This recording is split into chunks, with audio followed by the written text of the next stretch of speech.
सितंबर 2002, Ahmedabad railway station, शाम 4 बजे। गर्मी और शोर से भरे इस स्टेशन पे बरेली से आई ट्रेन में से दो संदिग्ध नौजवान उतरते हैं। इनके कंधे पे बड़े बैग टंगे हुए हैं और ये नजरें चुराते हुए बड़ी हफरा तफरी में स्टेशन से बाहर निकलते हैं। बाहर निकलते ही ये 2234 नंबर की व्हाइट एम्बेसडर गाड़ी में बैठ जाते हैं। यहाँ से ये एम्बेसडर गाड़ी बड़ी तेजी से अपने काले कारनामे पूरे करने के लिए अपने लक्ष्य की तरफ आगे बढ़ती है।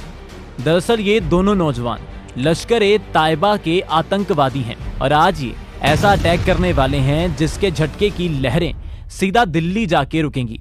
और जब तक दिल्ली सरकार इस अटैक से निपटने का फैसला लेगी तब तक पता नहीं आज कितने मासूम लोग मौत की नींद सो चुके होंगे।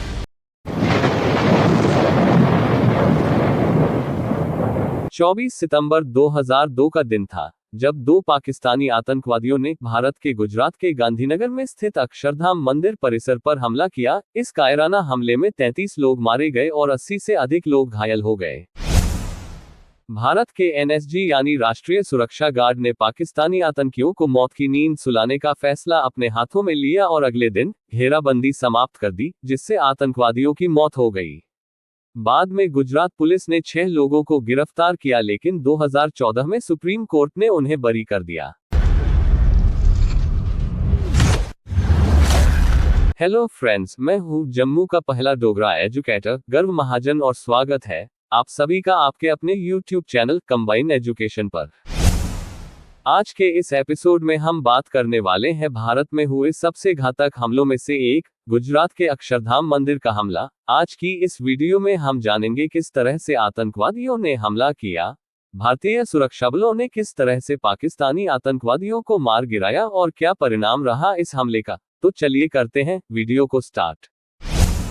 दोस्तों, अगर आप उरी हमले की सिनेमैटिक मूवी देखना चाहते हैं और साथ ही उस आतंकवादी के बारे में जानना चाहते हैं जो बोर्ड एग्जाम्स में टॉपर था और डॉक्टर बनने का सपना देखा था, उन दोनों टॉपिक्स पर मैंने वीडियो बनाए हैं, आप हमारे चैनल पर जाके जरूर चेक करना। चैप्टर 1, किस तरह से हुआ हमला। साथियों, 24 सितंबर 2002 का दिन था जब लगभग 4:45 बजे एक सफेद एम्बेसडर कार अक्षरधाम मंदिर के पास आए। उसमें से 2 आतंकवादी अपने बैग के साथ उतरे। साथियों, बैग में और कुछ नहीं बल्कि आतंकवादी अपने साथ हथियारों का पूरा जखीरा लाए थे और उस बैग में वही हथियार थे। जब उन दोनों आतंकवादियों ने परिसर में प्रवेश करने का प्रयास किया तो सिक्योरिटी गार्ड्स ने सुरक्षा जांच के लिए उन दोनों युवाओं को तलाशी देने के लिए कहा, लेकिन वो आतंकवादी पीछे की तरफ चल पड़े। ये देखकर सिक्योरिटी गार्ड्स भी हैरान हो गए कि आखिर क्यों ये दोनों पीछे की तरह जा रहे हैं। इससे पहले सिक्योरिटी गार्ड्स कुछ कर पाते, उन दोनों आतंकवादियों ने अपने बैग से अपने हथियार निकाले और वहां उपस्थित सिक्योरिटी गार्ड्स और लोगों पर गोलियां बरसाना शुरू कर दी, जिसमें काफी लोगों को अपनी जान गंवानी पड़ी। चैप्टर 2, मुख्य मंदिर में घुसपैठ का प्रयास करना। आतंकवादी मंदिर परिसर के केंद्रीय मार्ग की तरफ भागे और पास के बुक स्टॉल पर मौजूद व्यापारियों और तीर्थयात्रियों पर गोलियां चलाईं और हैंड ग्रेनेड फेंकते हुए मुख्य मंदिर की ओर बढ़े। जब मंदिर के सुपरवाइजर खोड सिंह जाधव सहित अक्षरधाम के कर्मचारियों ने हत्याओं को देखा तो वे 200 फुट के मार्ग पर भाग गए और मुख्य मंदिर के 15 फुट ऊंचे दरवाजे बंद कर दिए। एज अ रिजल्ट, आतंकवादी मुख्य मंदिर में घुसपैठ करने में असमर्थ रहे, जहां 35 लोग प्रार्थना कर रहे थे। अगर आतंकवादी मुख्य मंदिर में चले जाते तो काफी नुकसान हो सकता था।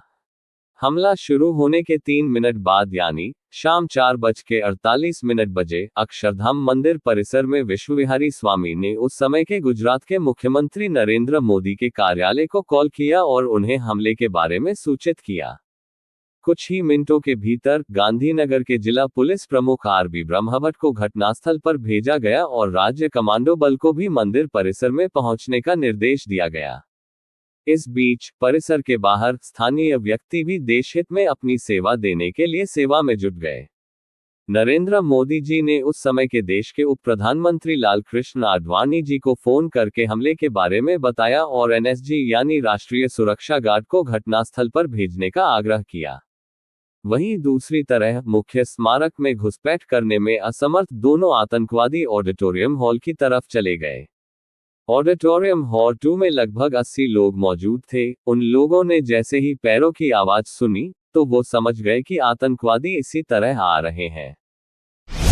उन लोगों ने ऑडिटोरियम हॉल का दरवाजा अंदर से बंद कर दिया, जिसके बाद वो दोनों आतंकवादी ऑडिटोरियम हॉल 1 में चले गए। ऑडिटोरियम हॉल 1 में प्रवेश करते ही उन्होंने दर्शकों पर गोलियां चला दी, जिसमें पुरुष, महिलाएं और बच्चे मारे गए और कई अन्य घायल हो गए।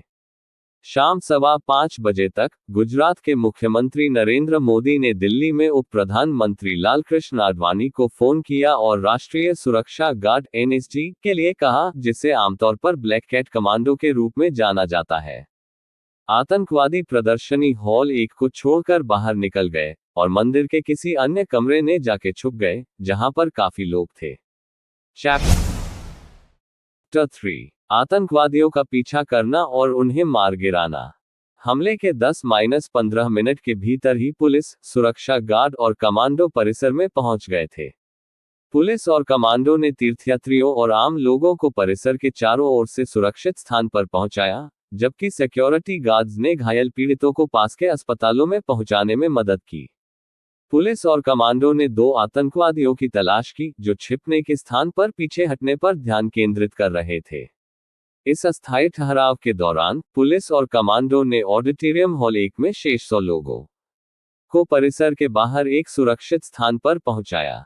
शाम 7:30 बजे, जब सुरक्षा गार्डों ने मुख्य स्मारक के अंदर से 30 और लोगों को सुरक्षित स्थान पर पहुंचाया, तो परिक्रमा के ऊपर चढ़े आतंकवादियों ने कमांडो पर गोलीबारी शुरू कर दी। इस हमले के दौरान कोई भी घायल नहीं हुआ। चूंकि कमांडो ने इलाके को घेर लिया था और गोलीबारी जारी रखी थी, इसलिए आतंकवादियों को भागना मुश्किल हो गया। रात 10:10 बजे एनएसजी कमांडो की 2 बसें और एनएसजी उपकरणों से भरी एक बस अक्षरधाम पहुंची। लगभग 11:30 बजे तक कई रणनीतियों की समीक्षा करने के बाद 35 ब्लैक कैट कमांडो आतंकवादियों को खोजने के प्रयास में पूरे परिसर में तैनात हो गए। रात भर आतंकियों की तलाश जारी रही। आधी रात के आसपास आतंकवादी परिक्रमा से नीचे कूद गए और पास के बाथरूम में घुस गए। हालांकि एनएसजी ने आतंकवादियों का पता लगाने का प्रयास करने से पहले रात को सुबह तक बिताने की योजना बनाई थी, लेकिन गार्डों ने आतंकवादियों से गोलियां छीनने और उनके गोला बारूद का उपयोग करने के लिए गोलीबारी की। अधिकारियों ने खुद को परिसर के चारों ओर तैनात किया। सबसे पहले एनएसजी, उसके बाद रैपिड एक्शन फोर्स, सीमा सुरक्षा बल, राज्य रिजर्व पुलिस और आतंकवाद रोधी दस्ते के लोग थे। लगभग 6:45 बजे 14 घंटे का ये लंबा संघर्ष ब्लैक कैट कमांडो द्वारा झाड़ियों में छिपे 2 आतंकवादियों को गोली मारने के साथ समाप्त हुआ। चैप्टर 4 हमले में कितना नुकसान हुआ। इस कायराना हमले में कुल 30 लोग मारे गए और 80 से ज्यादा लोग बुरी तरह घायल हुए। इस हमले में पुलिस के कुल 23 लोग शहीद हुए। एनएसजी कमांडो सुरजन सिंह जी को भी हमले के दौरान गोली लगी थी, जिन्हें अस्पताल में दाखिल करवाया गया था। 2 साल कोमा में रहने के बाद सुरजन सिंह जी को भी अपनी जान गंवानी पड़ी। तो साथियों, ये थी कहानी भारत में हुए अब तक के सबसे बड़े हमलों में से एक अक्षरधाम मंदिर का हमला। आशा है कि आपको आज की यह हमारी प्रस्तुति पसंद आई होगी। अगर आपको वीडियो पसंद आई है और अगर आप भी भारतीय सेना के ऐसी ही वीरतापूर्ण कथाएं, सिनेमैटिक वीडियोस के जरिए समझाना चाहते हैं तो चैनल को सब्सक्राइब करके बेल आइकॉन को जरूर से क्लिक करें। आज के लिए बस इतना ही। सभी को राम राम जी। सनातन धर्म की है।